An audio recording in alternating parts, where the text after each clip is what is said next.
This one is muscle spasm. Ira Montgomery shows dozens of prescriptions he takes every day to stay alive. This is another blood pressure. 26 pills in all. I forgot those from one more, I'm sorry. And this is anti-rejection. Medication needed following an organ transplant after doctors discovered cancer in his liver that nearly took his life.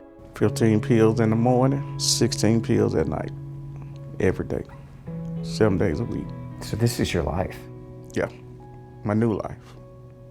I thank God for being here, but it's hard. A joint investigation by Atlanta News First and Grist uncovered Ira is one of more than 50 employees at this Lithia Springs, Georgia warehouse who claimed in a lawsuit their former employer, ConMed, exposed them to a cancer-causing toxin for years.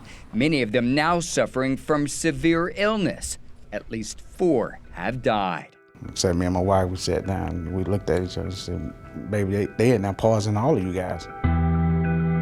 Here's how it happened according to the lawsuit. It starts at this facility owned by Sterigenics in Cobb County, Georgia, which sterilizes millions of medical devices a week using a hazardous colorless gas called ethylene oxide, a toxin the Environmental Protection Agency says causes cancer and tumors. The sterilized products are then trucked 12 miles away, here to ConMed's 300,000 square foot warehouse, the size of 5 football fields. While there are boxes of medical equipment treated with ethylene oxide, off gases inside the warehouse, allegedly exposing workers. I was shocked. Attorney Eric Hertz represents Ira and other warehouse workers in a pending lawsuit that claimed ConMed and Sterigenics conspired together to hide exposure from workers. The claims against ConMed were dismissed after Hertz said the plaintiffs reached an agreement. Sterigenics' lawsuit is still pending. In 2020, ConMed admitted to the Occupational Safety and Health Administration that employees were not informed about ethylene oxide, fining the company $7,800. There's no reason not to tell the employees.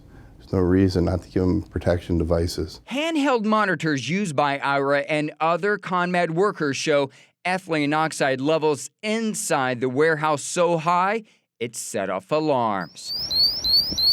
Multiple readings more than 50 parts per million. The exposure limit set by OSHA is 1 parts per million.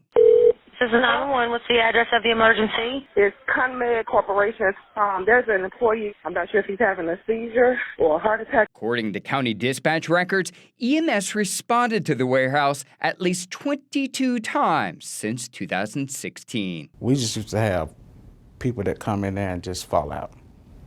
Just like Collapse? Just collapse. We was having a meeting and one of our employees just collapsed in the floor.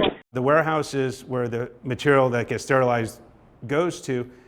Nobody really thought about them having emissions. Jim Bolin is the Air Branch Chief for the Georgia Department of Environmental Protection. In 2019, the agency tested the air around another Georgia warehouse storing medical equipment. The findings were startling to this state. The warehouse emitting 5,700 pounds of ethylene oxide per year. That's about 9 times higher than the facility where the equipment is sterilized. That's correct. The controlled facility had lower emissions and the warehouse had higher emissions. Wow. I mean, that must have been a surprise to you. Yes, it was a very big surprise. After uncovering elevated levels of the toxic gas, the Georgia Environmental Protection Division now mandates these kinds of warehouse companies must obtain air quality permits, which include monthly testing and new equipment to remove the gas. While Georgia took action, we uncovered warehouses in other states that store products sterilized with ethylene oxide do not have similar regulations. Do you think this is something other states should be looking into as well? I think they should be looking into it. This one here is another anti-rejection.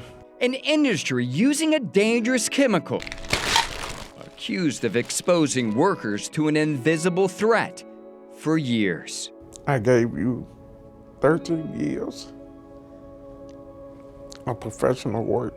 I trust you to make it safe for me to come to work. So why you can't just do it right?